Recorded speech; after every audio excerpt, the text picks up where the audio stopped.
Well, the service I offer is really the pack walk, which will start and finish with me picking up the dogs from the owner's house and then obviously delivering them back once they've been walked, and taking them out for an hour on the forest for a very good run, energetic run. Well, my working day will start pretty much 10 o'clock in the morning. I'll then walk two incredibly energetic staffies on the forest. At the moment they're on the lead simply because their energy is just phenomenal, and I have to try and get them into walking to heel and to obeying my voice. That's an ongoing process.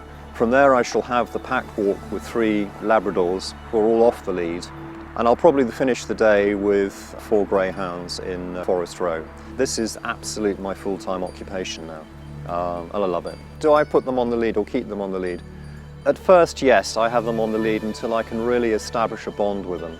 After that, I will start to let them off by degrees until I'm entirely happy that they're actually good on the recall and do what I'm actually asking them to do whilst I'm on the forest. A lot of this job is about anticipation, and once they're off the lead, you've got to anticipate any situation that may arise where you're going to have to suddenly take control. So I need to trust the dogs and have a really good bond with them, but that will always start with them being on the lead. I do feed some of them, particularly later on in the afternoon. Very happy to do that service because it's an extra way that you can bond with the dogs. When we first meet, I will discuss all the services with you that I actually offer, and also share with you my own sort of CRB check, so I'm actually being security checked by the police, because I will need a set of your keys. Once I have a set of your keys, I will then be able to collect the dog from your house, take him off on the forest, either with a pack or without a pack. When I'm walking on the forest, my licence with the Ashdown Conservators allows me to walk up to 6 dogs. That also applies to my insurance. I'm only insured up to 6 dogs. I go out for walks 7 days a week. I mean, the only exception is Christmas and Christmas Eve. But I'm out every single day. I'm equipped to walk in the rain, snow, whatever, and I'm quite happy to do that. I use different places. There's a number of walks I go on the forest, and I will walk in a particular place according to what the conditions are. Do I take into account the dog's medical history? And yes, absolutely. It's one of the key questions I ask owners when we're first arranging to walk the dogs, is if they're on any medication, because that medication may well govern their behaviour when they're on the walk.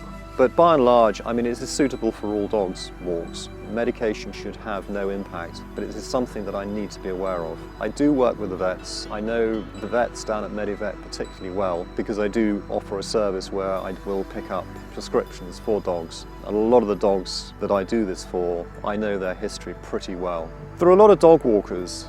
I do things, I'd like to think, slightly differently.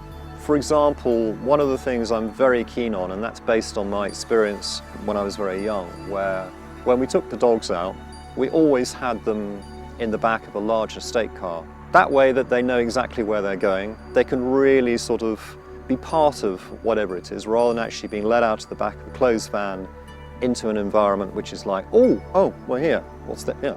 Rather than actually working up to this. And from my truck, I can actually see exactly what's going on in the back. It's a pickup truck with the pickup part actually enclosed. So I can actually see through the back window what's going on. I like to think that I actually go the extra mile as far as the dogs is concerned.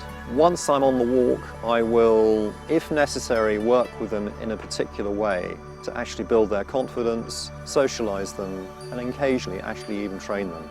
Based in the centre of Forest Row, very, very central, so I can actually get to most parts of Forest Row pretty easily and pretty quickly. Best way to contact me is via the website. So if you go on the website, you've got my mobile phone numbers, you have my email address, and those are by far the best ways of actually getting in touch with me.